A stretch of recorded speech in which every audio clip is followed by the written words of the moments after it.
اس کے ساتھ ہی آپ کو لیے چلیں گے ٹنگمرگ اور سونمرگ کے علاقے کی طرف، کیونکہ خوبصورتی کے لیے تو یہ جانا ہی جاتا ہے، لیکن لوگوں کو کتنی پریشانیاں جھیلنی پڑ رہی ہیں۔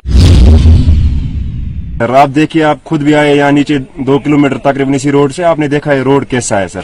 ہماری یہی گزارش ہے گورنمنٹ سے، جو آج ہمارے ڈی سی صاحب بارہمولہ ہے، ان سے بھی گزارش یہی ہے کہ وہ یہاں آ کے خود دیکھے کہ گراؤنڈ لیول ہے کیا یہاں کی۔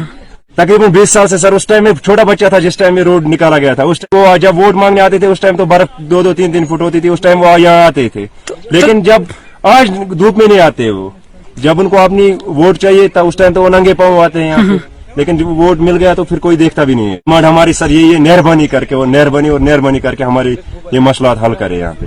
تقی یوسف شاہ تھا سر، ڈسٹرکٹ بارہمولہ، بلاک واگورہ، کانسٹیچوئنسی سنگرام۔ سر ہمارے جو اس وقت مسائل ہے سر وہ یہی ہے کہ یہاں پہ جو روڈ ہے سر، جو کہ بانڈی بالا سے چک دودبک ٹیوا شاہ جوائن کرتا ہے، جو کہ 3.5 لینگتھ کلومیٹرز ہے، یعنی کہ 3.5 کلومیٹر سر روڈ ہے، جو کہ سر پچھلے 15 سالوں سے پڑا ہوا ہے سر۔ لیکن حالانکہ پچھلے سال کی اس کی جو سر ارتھ کٹنگ پلس سر اس کی گراؤنڈ لیول پہ تھوڑا سا کام کیا گیا سر، لیکن اس کے بعد سر ونٹر آنے کے بعد ہی سر برف باری شروع ہوئی۔ اس وقت ہم موجود ہے سنگراما کانسٹیچوئنسی کے تکیہ یوسف شاہ گاؤں میں۔ یہاں کے سڑکوں پر تارکول نہیں بچھایا گیا۔